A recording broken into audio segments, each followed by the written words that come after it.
so many people know the processes and the systems. It's almost like a no-brainer. It's a table stakes at this point. But where do people screw up within the processes and the systems? It's the human element. It's you're trying, whether you're marketing or you're selling to someone, you're still talking to someone. And if you don't know who you're talking to, and like really, it's so funny because think about the situations and the conversations we've been in where we're hearing someone articulate how to market or sell to an audience, and you could tell that they think that their audience is just dumb. Like Yeah. they don't think they're intelligent, and they think you could just run anything past them, right?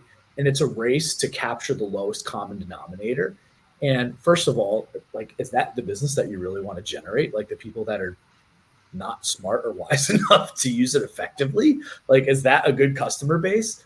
And second Yeah. of all, nobody wants to do the hard, because that's really challenging to genuinely know your audience. You can hypothetically know your audience. You can go on LinkedIn, you could research until your eyes bleed. And if all you're doing is coming across with buzzwords and platitudes, people are going to sniff it out at some point. Maybe you'll get past them with the marketing. Maybe you'll get past them with the content and the white papers and what's on your website. But then when they sit down and talk to someone and they go, man, this guy doesn't even, you know, Yeah. like I could just see the glaze in his eyes while he's talking to me. And he knows to say the right things, but it's very clear that he doesn't know me, right? Right. And then what you're gambling on is that the product is sexy enough, it's feature rich, it happens to be the right time in the right place. And that's where teams lose, is they gamble way too much on the charisma of their team members, their ability to BS, or how impressive the product is. And if you remove that human element, in my personal opinion and experience, you're gambling. I would even call it the discipline to understand the human element. The discipline and like the patience. Like Yeah. I feel like 10 years ago, marketing was all about like creating a viral moment, right? Like I would sit with a CEO and they're like, Sarah, I have an idea. We need to go viral. Like great. Oh, We're like a high-end brand. So like what is, and there's no budget for virality. So like what does that look like to you? Because it's yeah. this idea of like cheap and fast and good at the same time that's also going to like have this explosive mass appeal, right?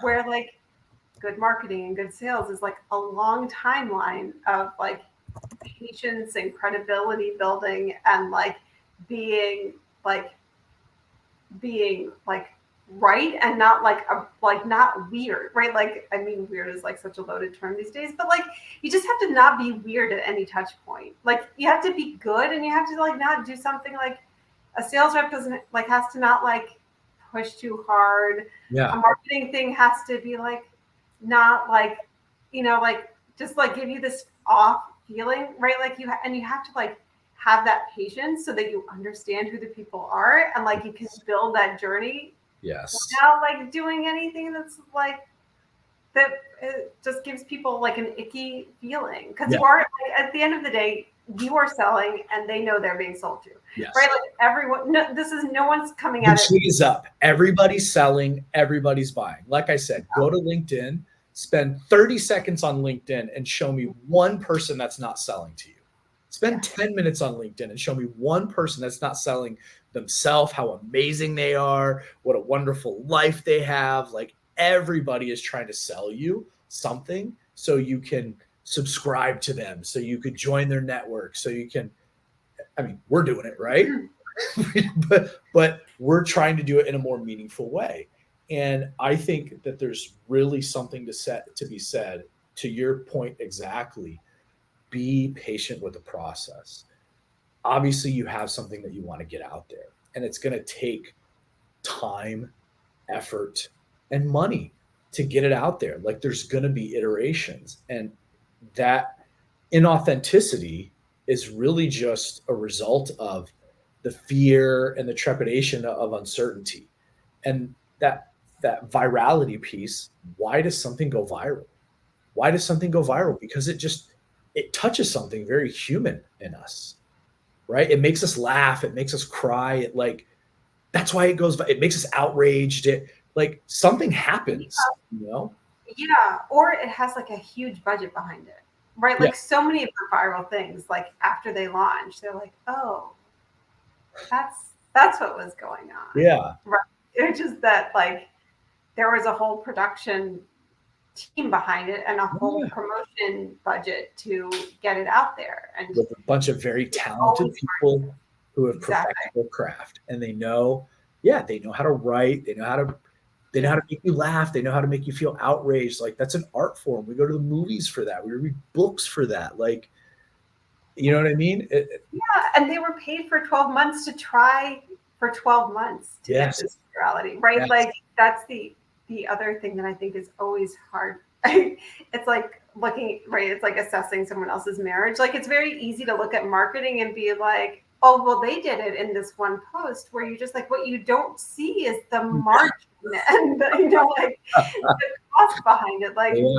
it's easy to point, like it's easy to look at the wins and not understand like the just like the time it took to get to that point, and the resourcing and the patience and the whatever. The, I mean, the time to work on the project, and then you look at the time of the people behind it that they spent Yeah. honing those skills and the money. Yeah, And the capital behind that's it's always, it's always surprising. And on the marketing side, the lack of patience and the wanting to try so many tactics at once is like, it feels very accelerated right now. Like there's so many tactics and there's just so much noise out there, when I'm like, we just have to do the same thing well. And that doesn't feel like a strategy. Like that doesn't feel like innovation, where I'm like what I just said, like we have to not give them the ick. We have to make every interaction like elevate the brand and be meaningful, and like, yeah, not skeeve people out, and build awareness and build understanding of what we do and build empathy with our customers and learn about them as they go through this, right? That all feels like not like optimizing efficiently with the latest AI tool, which is, a different program. I feel like there's something very culturally or commercially relevant in the whole, like the wish.com and the Temu. Mm-hmm. You can buy anything on Temu, but it falls apart and it's got, Right. toxic chemicals in it. And there was just an article about Shein, right? And cheap outfits from China, and they had like 400% over the limit of toxic chemicals inside of it, right? Yeah. And that's really the result of just like spitting stuff out without any thought, without any level of craftsmanship. And yeah, for some companies it sticks, but these companies implode. Like Wish imploded. Temu's going down. And look at the brands that have staying power. Craft, pure craft. Apple. Look at all the trouble they went through to get to where they're at today. Ferrari, uh, you know, think of any brand that's like a craft. And I have to imagine that if you're a founder or you're a CEO of any type of scale up stage company, you probably in some fashion think of your company in some level of prestige. Like we do something important and that this is an art, this is a craft and nobody else can do it. And if you're not, then you're not our audience. You need to just tune away right now because we don't care. Like you want to sell cheap stuff and you want to get virility and you just want to get rich quick. I don't think a lot of people are doing that.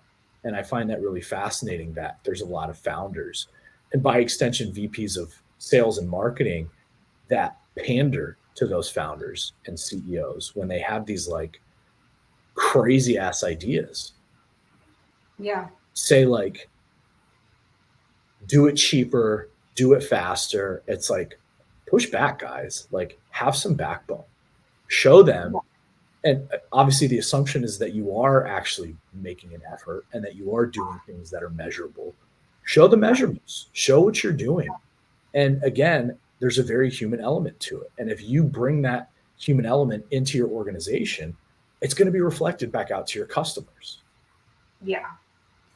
Yeah. I mean, and in that role, right, in these VP roles, you have your team and you have the CEO, right? Like you have two key relationships. Yeah. Maybe three. But you have your team and you have the CEO. And the more you can refine what it is you're doing and why and what you're being measured against, the more fun it is to work for you and work in the company and on the team, because it's clear what we're being measured against, what we're winning against.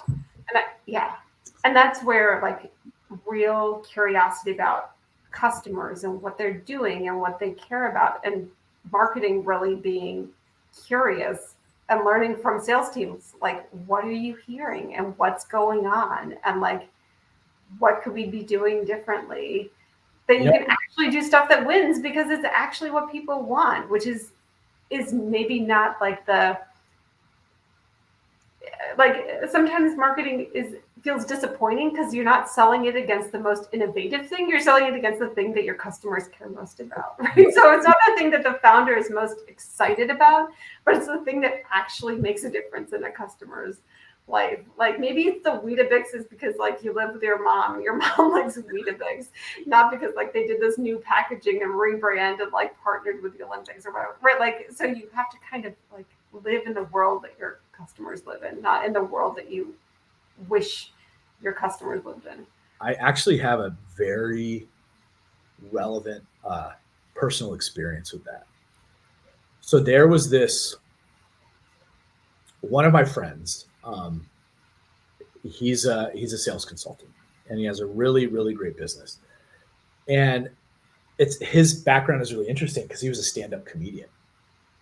So his kind of entry into sales consulting after he left a lucrative sales position was using the skills of a stand-up comedian to present, right? And to like relate to your audience and to have composure and to like speak eloquently and thoughtfully. And then it like ballooned into a lot more strategic stuff. So anyways, he had this client and he came to me and he goes, Steve, I'm up here working with the CEO on strategy. And I know you know a ton about like biz dev and process, and the sales reps here are just not doing well, right? Like they're just resisting. And what was interesting, going back to what you just shared, is their business model. They sold, basically they rented industrial trucks, and it could be used for like, grocery chains, florists, Amazon, alcohol stores. And they noticed this trend for their sales reps. And that, for example, if you're in your patch, your customers were UPS and like 5 flower shops, you hit your quota between Valentine's Day and Christmas. And the rest of the year, the vans were just sitting on the lot.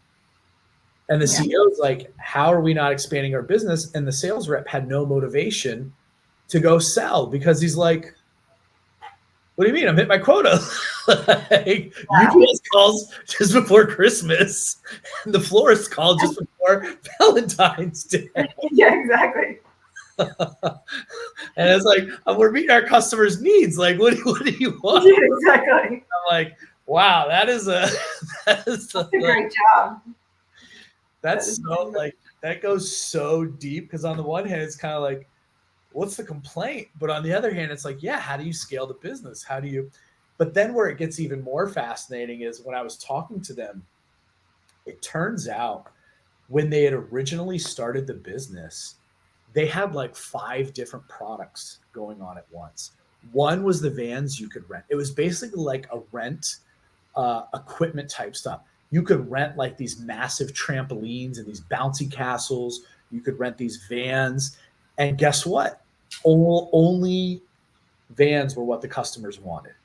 Yeah. And they were getting a lot of personal requests for people that wanted to move because it was competitive. And then they noticed and they just completely dropped all of their other product lines. They didn't try to push and say, how do we get more people to buy the trampolines and the bouncy castles? They go, dude, there's a business model here. Let's scale this. And they wanted to make it kind of more like a Uber type experience. So you have like applications that you can just boop, hit a button, but then bring that into the B2B world. So anyone has access to your inventory sitting on a lot at a time. And obviously they were like outsourcing and so on and so forth. So there was like this really complex business model behind it. But no, going back to your point, it's like, yeah, sometimes you want to sell the innovative, interesting, sexy thing. And your customer's like, yeah, I don't really give a shit about that. I like to be easier, Yeah. Well, I heard this great speaker who worked at a firm that coached businesses to prep them for sale, and he was like, my rule of thumb is, I'm trying to remember the percent, but like you should own like 15% of your addressable market, which is like such a huge number. And he's like, and if you don't own it, make it smaller. And so he worked with like a pest control company that was opening up somewhere, and he was like, okay, pick the richest street in your neighborhood and win 15% of that business. And once you have that, expand your perimeter. Because once you have that 15%, everything else grows. Like there's referrals, like people see the signs, like if the most discriminating homeowners are picking your company, you have the most relevant testimonials, right? Like it's a really, I think there's so much, like marketers are always like niche down, and nobody wants to niche down. You don't always have to niche down. Sometimes you just have to figure out like what works and like which customers are the ones that you're actually serving. Yeah. But I think that's such a helpful exercise. And like, you got to see what the data tells you. Yeah. You got to see what's actually working. It's funny. Yes. 100%. You said something earlier about. I guess 100%, but no. No, this isn't a disagreement. This is a compound of what you said. Is when you were talking about, as a marketer, I go and I talk to the salespeople and I ask, what are you hearing? Listen, as a rehabilitated salesperson, we ain't hearing shit outside of, can I hit my quota talking to this person? Yeah, exactly. Salespeople, like, not my listeners. Like these MFs can talk and talk and talk. And it is, you can immediately tell who is a great salesperson by obviously how they speak and their level of curiosity in any given topic. Yeah. And the people that always show, like, you can just feel it when they're talking to you, like they want something from you. Yeah. And everything is wrapped around an ask, and a small question is always wrapped around this massive yarn, right? Or a massive yarn is wrapped around it. And for anyone in any organization, I don't care if you're in sales or marketing or IT, or if you really learn how to listen to people and just shut the fuck up, you will go so far into like actually being persuasive. And people think that being persuasive is getting someone to do what I want them to do. That's not persuasive. Being persuasive is understanding where someone wants to be and showing them how to get there. Yeah, and that's like so much more frightening than being like, here's your script to close a deal. Here's how you handle all the objections. Like, this is the script for objection. Tell me how to do it. Yeah. And I'll live in this box. By the way, kids, that is the most unfulfilling life you could ever live, is living in that box. It sucks. Like, I know people that are making bank living in that script. They're miserable in their personal lives. 3 divorces, alcoholics, like, it's almost like a meme at this point when you look at it. And the happiest people I know, there's some people that are like crushing it, and some people are just like check out in their 30s and they go start a freaking surf shop or something, or they sell baby clothes or whatever makes them happy. And they're like super passionate, and you can hear it when people are passionate about what they're doing, and that, like, it being passionate about being curious is not it sounds great to CEOs and to sales leaders. They'll love that. In practice, it's very challenging. But You know, man, if you can yeah. master that, you're so far ahead of the pack. Well, like you said before, right? Like, I mean, it's figuring out how to live a life of integrity in Yeah. your work life and your personal life. Yeah. And this guy, Ramit Sethi, who I really like, but like talked about, he's like, whenever there's a downturn in my business, I go back to my customers because like, he's like, unlike some businesses, like I really love my customers. And like, that is what, and like, they have the answers of how to grow it. Like they tell me what they like and what they don't like. Yeah. And like you were saying, like if you think your customers are dummies, you don't like them, you don't respect them, like you Yeah. don't, you know, like, and that feels gross. And they hear it even when they don't act like they hear it. Yeah. They feel it, right? Like it's that whole don't creep them out along the way. I just heard a noise downstairs. Give me Yeah, one. yeah. Go ahead.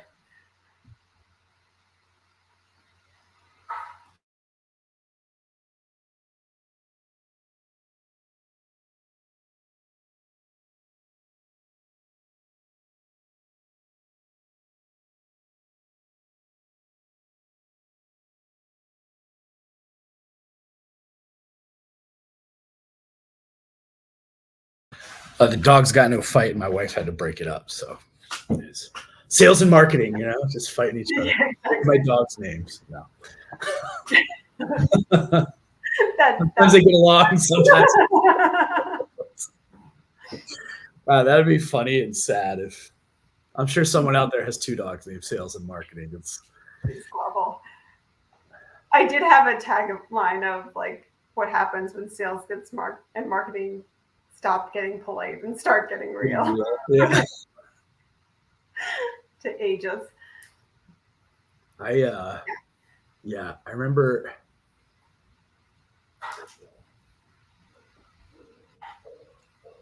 people we forget that on some level everyone has, for the most part, the same issues that you do. They have some type of target they're hitting. They have some ambitions. They have the fears that maybe they have imposter syndrome or they don't measure up or that they're not being listened to.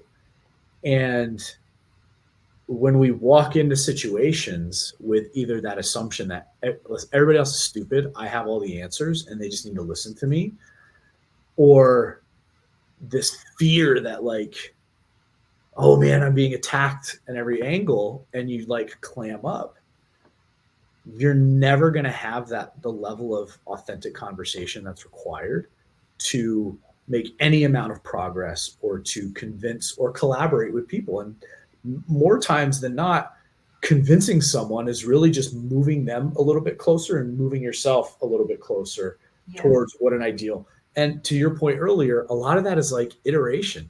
Sometimes you have to be fine with like, listen, it's not going to be perfect. It's going to be a lot of like spinning our wheels and trying stuff and looking at the data. What does the data tell us? Yeah. And not getting stuck in like, idea analysis paralysis and, oh, try this and then try this the next week and try this the next week. And then, no, that's not working. It's like, man, could you imagine if you were trying to like lose weight and every other week you tried a different weight loss strategy? I'm going to do Ozempic this week. Ozempic didn't work. I only lost a pound. I'm going to do intermittent fasting. Oh, no, that didn't work. I'm going to do cardio 5 days a week for an hour a day. You go freaking crazy. Yeah. And you never see results. And everybody knows that. Like if you said that out loud to someone, if they were like, no, we should invest in this platform. We're like, okay, well, let's take weight loss, for example. What if you did Ozempic 1 week, intermittent fast the second week, They'd be like, that's stupid. That would never work. Like, oh, you're onto something. Yeah. Yeah. And like, what if your goal was to lose like half a pound a week? Yeah. For 12 months instead of like 30 pounds in the next 10 days, right? Like instead of like this like crazy spike. What if you had the patience to like have this long timeline where in 12 months you looked completely different? Yeah. Like it's just a different. Yeah. And it's the peak and valley thing too. And I know this intimately because when I was a consultant and I had 5 clients, that were paying 5-figure fees. I didn't do any prospecting. It was just me and my wife. I wasn't marketing. I was fat and happy. So I'm like, I'm good. And then one client would go away. I'm like, I'm fine. Another would go away. Now I'm down to one client, and I'm like, time to pick up the phone and start cold calling. Like the stress shows up. And I think businesses are very similar, right? It's like, oh no, we got money. Like we're going to go invest in new product and all these innovative ideas instead of fixing process and making sure that you have a consistent, repeatable, scalable process for marketing and biz dev to generate pipe. And then all of a sudden when things start to dry up, you're flinging shit at the wall. And you're like, oh, we'll try this. Oh, we'll try that. Oh, well, and it's like, dude, you have to give it years and years and years of runway for that investment to pay off. And it astonishes me how little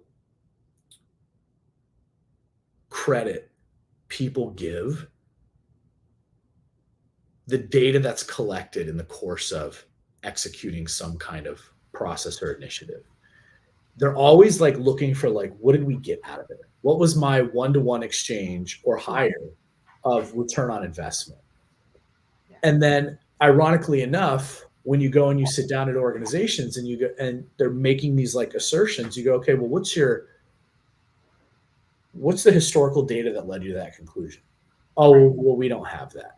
So, so it's all in your head. That's reliable. And now we're going to make multi-million-dollar business decisions off of what you remember and what you heard. And smart. Yeah, it becomes highly anecdotal. Yeah. And highly like influenceable, right? Like it becomes, And like similarly, if you try a new weight loss tactic every week, like it's so expensive. Like it's such an expensive way to get from point A to point B, which is like to throw a bunch of things at the wall because all of it, and it's costing you the cost of the thing, and it's costing you the time that you're losing. Yeah, which is like, it's hard to feel that like time feels free. Yep, but like there is a cost. There's a cost of like swinging back and forth and like chasing and chasing rather than like steadily moving. There is. Yeah. And again, going back to what you're measuring, if you're only ever just measuring the end result and you're not collecting data of what's happening at all of these different interface points, what's happening when I email somebody? Who's opening the email? Are they the audience that we care about? What are some interesting tidbits that we're learning from this process? Yeah. Oh, we actually had like 10 CIOs look at something about CRM. That's kind of weird. It's typically sales and marketing that care about CRM. Maybe we should dig on this, right? Yeah. Oh, listen, go have conversations, sales guys, BDRs, go have conversations with this ICP. Instead of pitching them on something, position problems that we know this, right? Because we've had conversations with our customers about this, not we put it in Chat GPT and Chat GPT told us that they care about it, right? Like we know that they care about it.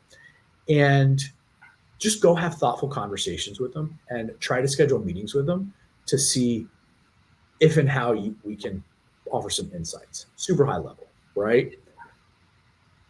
You'd be surprised at how many people just want to be heard. Yeah. Yeah. Like full stop. You call someone and you sound like you know what's going on in a day in their life and what actually sucks about it.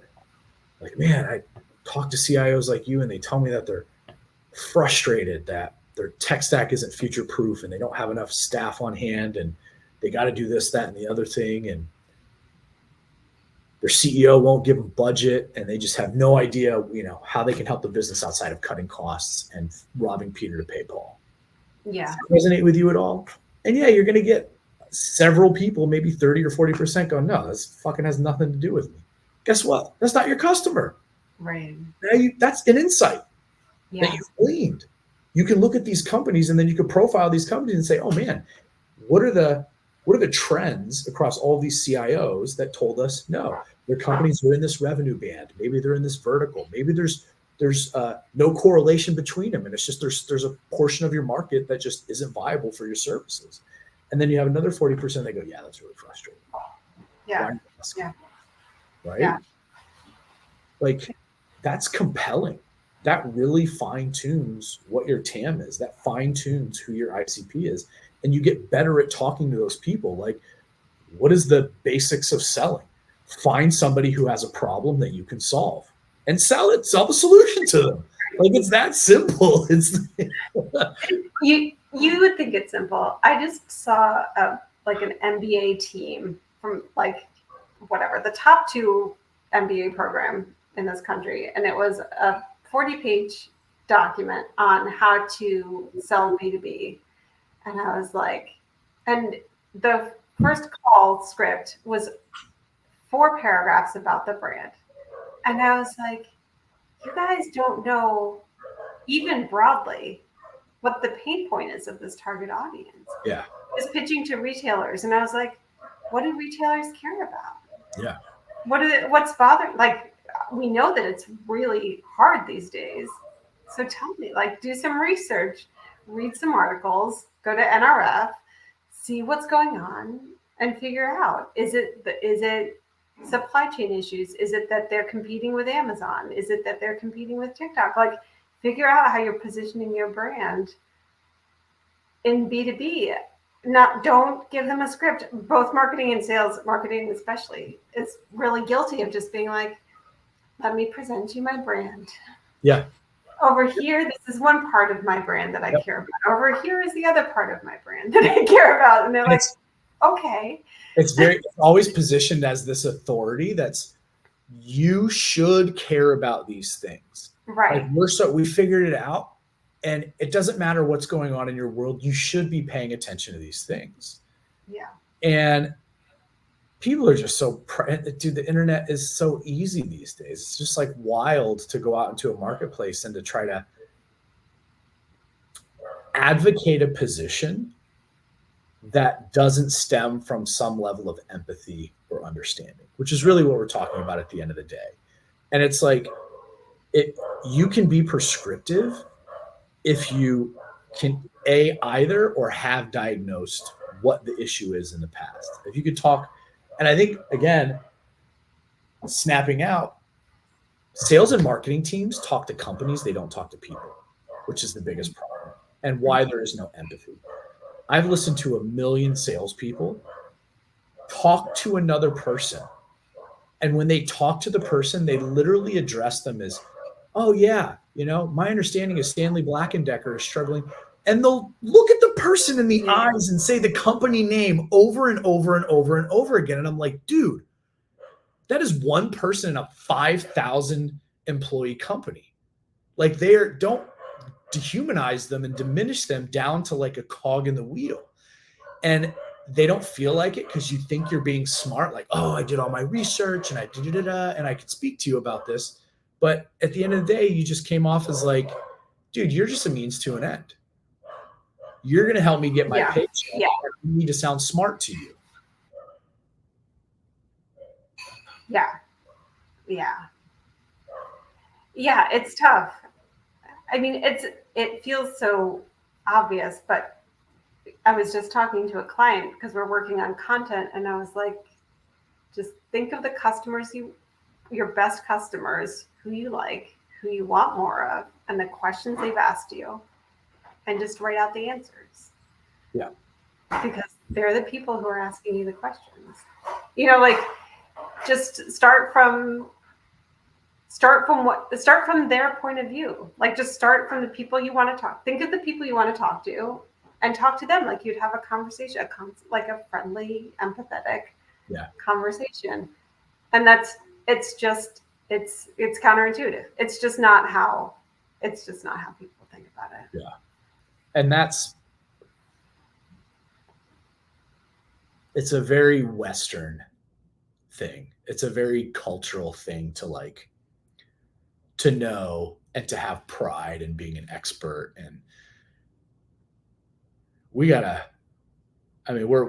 pulling on a lot of different threads here, right? Yeah. But man, if you could teach, if you could really harness that ability to be courageously curious and empathetic, you would have a freaking process will fall into place. Systems are there, right? Like you can build a process. Having, and I, and this is always a battle that I get into with executives, especially CEOs, founders, because it's always like they go find a rock star and hire them, right? And my response is always, dude, if there's a rock star out there, they ain't working for you. You're a 10 million company and you're barely growing. Like, do you know what they're doing? They're out there either starting their own business. You're a rock star. You started your own business. Yeah. Like, why? You have to make rock stars. Like, you have to give them that garage, that environment that they can practice relentlessly, right? And you have to be a good producer. You have to be a good orchestrator to give them that environment to like practice. And I get it as like a CEO, you can't always be there, but you have to really like enable that kind of culture in your thinking. And if you've got to have your finger in every pie, if you've got a mandate marketing strategy because you don't trust your marketing leader, you've got a mandate sales strategy, you're just telling everyone to sit around and wait for you to do something. Yeah. I mean, there's so much, especially with marketing, that process really helps. Like, and there's so much bad process out there that like there's just so much that process can really solve. Just baking in time for strategy and planning and QA and analytics after, like just baking that in like is transformative in terms of like getting marketing efficient and satisfying and everybody knowing the piece that they're playing in it. Like organizationally, process is really important. But on the leadership side, like I don't know, it's like the psychological heft to sit patiently and listen to what happens. Yeah. Is like, that's the work, right? Like that's the work of our decades, is like that we get to a place where like, I can sit in this. It's okay. like I can handle it. Yeah. Like, yeah, it's simple, not easy, right? Like that's the art of it all. Well, the luxury that we have today with like all of these AI apps that you can include on calls, every sales call that I've been on for the past 3 years, I've recorded in an AI. I go back and I read the transcript. It is crazy, even for someone as me who like professes to like have active listening and have that discipline. I'll go back and I'll read a transcript and I'm like, holy shit, I missed a lot. So to have that discipline to like second guess yourself, and not in like a, like touchy feely second guess yourself, but to just like be sure to go back and try again. Like that's craftsmanship. Going back and saying, I need to take another pass. And you go back and you review that transcript and you take your notes and you go back and then you go back to the person and you say, hey man, on our last conversation, I understood A, B, C, and D. Is that accurate? Yeah, that sounds about right. Has anything changed since then? Dude, it's like little things like that go so freaking far. But everyone just wants to leapfrog. Yeah. The hard stuff and the formalities of, it's Yeah, I just did a huge presentation it was a bunch of design work, right? Design work is like it can be very emotional. People can be like, ugh, I hate it. And so we did the whole thing. And then afterwards I was like, so was this what you expected? Like, yeah. You've been thinking about this, like, what were you expecting? And like, where does this land? Yeah. And it was a really interesting conversation. So yeah, it's helpful just to like wait and listen. So it's a challenge. It is. But like they say, right, all great athletes have coaches.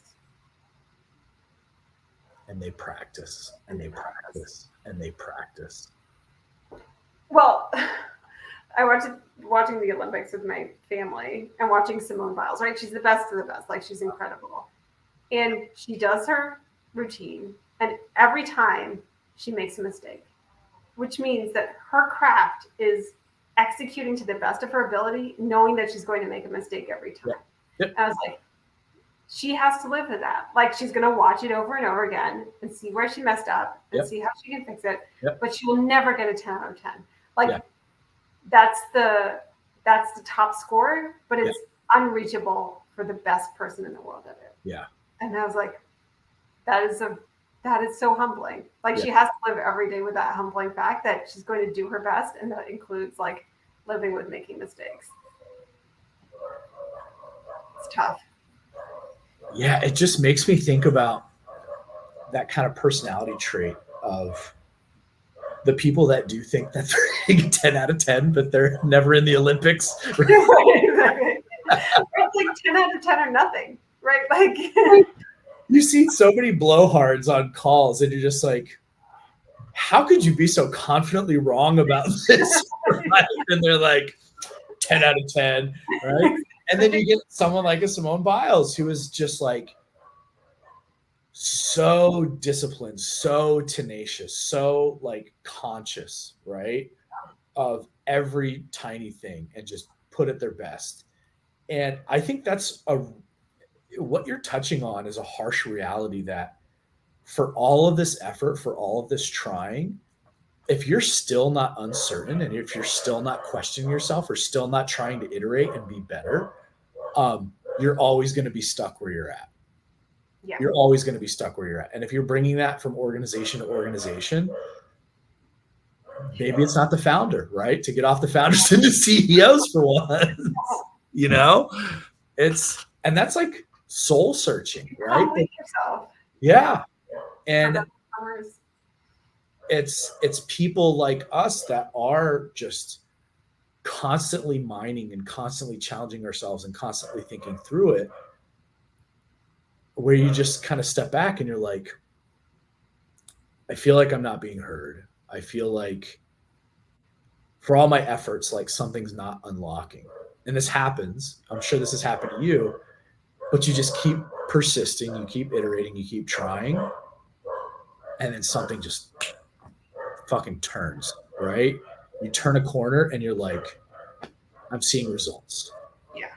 Because you persisted, you had the right mindset, you were curious, like you did the unfun, the accounting, right? Like, yeah. And if I could just impress upon anyone that's getting in sales or marketing, like, you got to do your accounting, you know, you got to read the freaking spreadsheets and go through the measurements and double check them and talk to people and read the transcripts, like really like immerse yourself in it, set time aside. And in this like meeting after meeting culture, like stand up for that time to do that. Have the courage to sit on a, like, if you get an invitation to a call, which I do, I go, is this a revenue generating activity? That is the most backhanded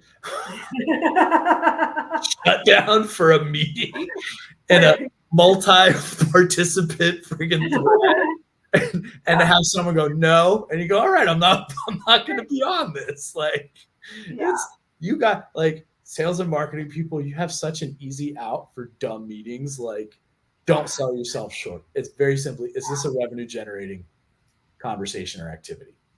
If not, I'm going to go focus on revenue generating activities. Yeah.